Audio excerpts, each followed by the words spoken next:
Assalamualaikum warahmatullahi wabarakatuh. Jumpa lagi dengan saya Rusdi Gendut pada channel Motor Winantik. Pada kesempatan kali ini saya akan berbicara masalah air. Layakkah air sungai yang ada di belakang sana kita minum?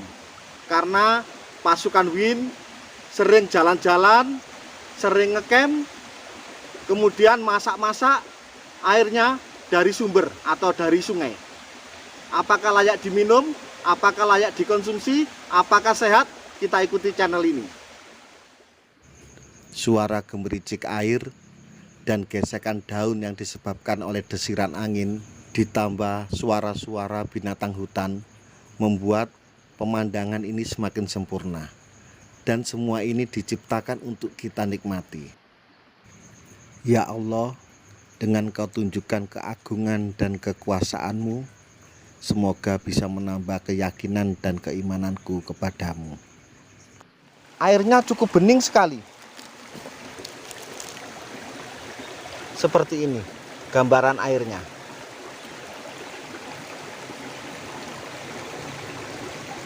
Nah, kalau Anda tahu, di sini ada binatang anggang-anggang. Itu menunjukkan sungai ini belum tercemar. Tetapi amankah air ini kita minum? Kita ikuti bagaimana tentang air yang layak minum. Mari kita mengambil air yang dari sungai. Sungai ini dari sumber yang beberapa ratus meter di atas sana. Dan airnya seperti ini. Sangat bening sekali.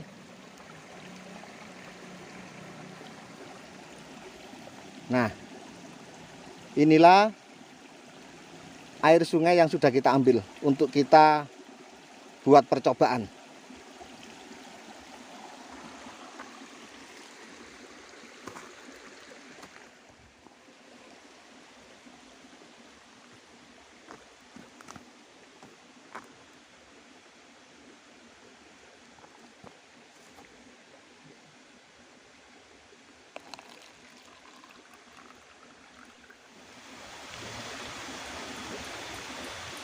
Jadi yang sebelah sini ini adalah air sungai.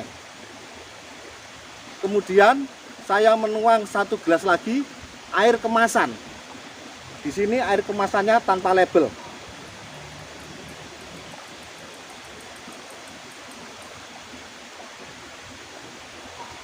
Nah, pasukan Win dimanapun Anda berada, kita ikuti seperti ini.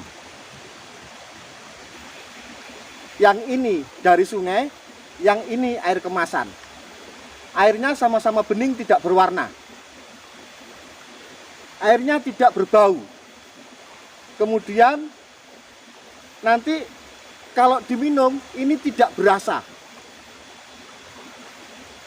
Ciri air yang bagus.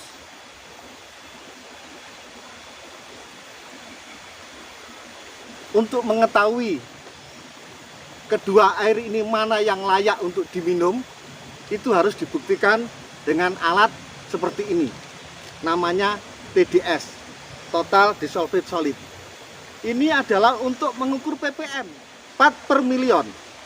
Jadi kandungan logamnya akan dideteksi dengan alat ukur ini.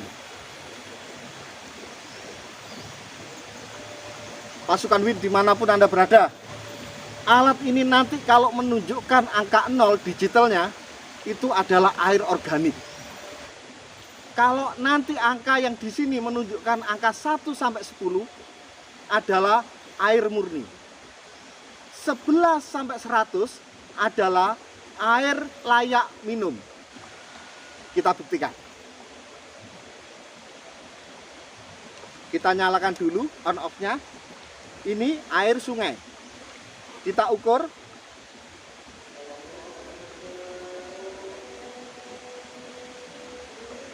Ternyata hanya 43 ppm. Berarti air sungai ini layak minum.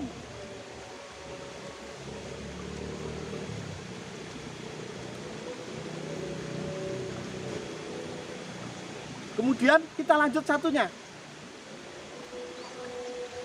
Air kemasan. Kita lihat, kita tes pakai TDS.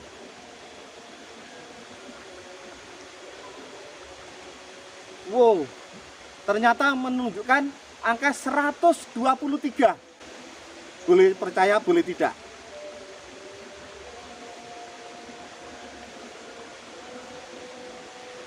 Bisa kita lihat, ini yang air sungai atau air sumber. 42 ppm-nya.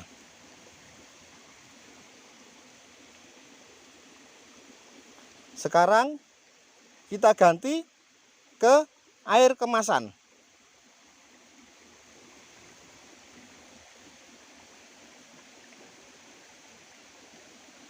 Nah, ini bedanya. Pasukan WIN, bagaimana menurut Anda setelah melihat ppm yang ada pada air kemasan dan air sungai? Pasti Anda milih air sungai. Tapi apakah layak air sungai diminum? Apakah bisa langsung diminum? Nah, ini permasalahan. Jadi, kalau kita camping ke gunung yang identik di situ airnya cukup bersih dari sumber, harus dimasak terlebih dahulu. Karena apa? Untuk membunuh bakteri E. coli, bakteri pembusuk. Nah, itu yang harus diperhatikan. Ini di rumahnya Pak Rusdi Gendut. Banyak sayuran. Supaya lengkap dan tidak penasaran, air tanah yang ada di kota dan diambil dari sumur dengan menggunakan pompa, kita coba, kita ukur dengan TDS berapa ppm. Langsung kita ambil air dari sumur bor lewat keran yang ada di samping rumah. Kita ambil 1 gelas saja dan tampak seperti ini. Airnya juga bersih, bening, tidak berwarna, tidak bau. Lanjut kita siapkan TDS, kita nyalakan on-nya dan kita masukkan ke dalam gelas yang sudah terisi air tanah. Tampak TDS menunjukkan angka 216. Wow, sangat tinggi sekali. Dan air ini yang tiap hari saya minum untuk membuat kopi ataupun teh. Wah, parah ini. Itu tadi setelah saya penasaran. Sampai rumah, setelah saya ukur dengan TDS ternyata malah 216. Setelah melihat video ini tadi, kita jadi tahu bahwa air sumber ppm-nya rendah. Dan di kota, air tanah bisa mencapai 200 lebih. Minuman kemasan banyak yang dijual dengan promosi air TDS rendah. Bahkan ada yang TDS 0. Apakah bagus untuk diminum? Semua itu kalau kita logika, air yang dari pegunungan asli memiliki TDS dengan ppm rendah. Tetapi yang di kota, air tanah yang sudah bercampur dengan limbah, kemudian kita sedot lagi dengan pompa, hasilnya 200 lebih. Mana yang lebih sehat? Tetapi menurut info yang ada di media, kadang kita bangga dengan minuman yang TDS rendah atau TDS 0.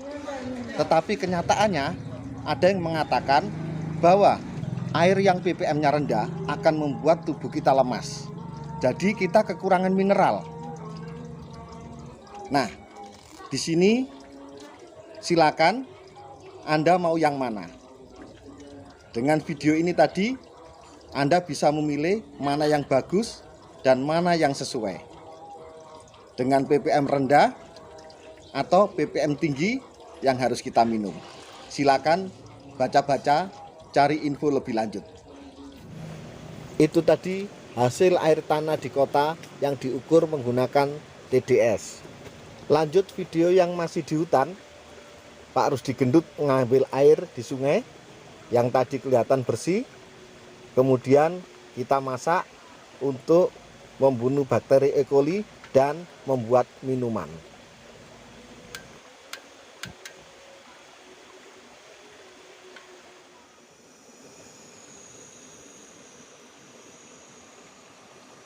airnya sudah mulai mendidih. Kita tunggu sebentar lagi. Kita matikan dulu kompornya. Kemudian pasang pengait supaya tidak panas, dan kita bisa membuat minuman.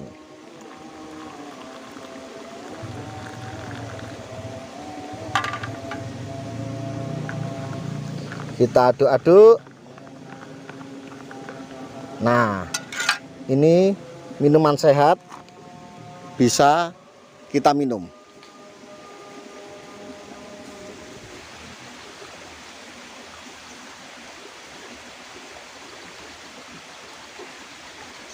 Pasukan WIN dimanapun berada, sedikit pengetahuan tentang air agar kita tidak terlena. Kalau kita ngecamp dimanapun, air yang dari sumber harus tetap kita masak untuk membunuh bakteri E. coli, dan biar kita sehat pada waktu kita bermain di alam, kita lagi seneng-seneng, kita lagi refreshing, perut kita tidak sakit, sehingga rekreasi kita semakin nyaman.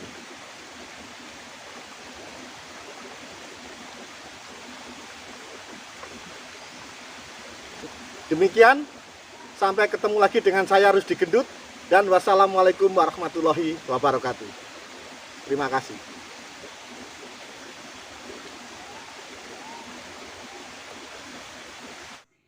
Jangan lupa subscribe, like, bunyikan lonceng, dan share.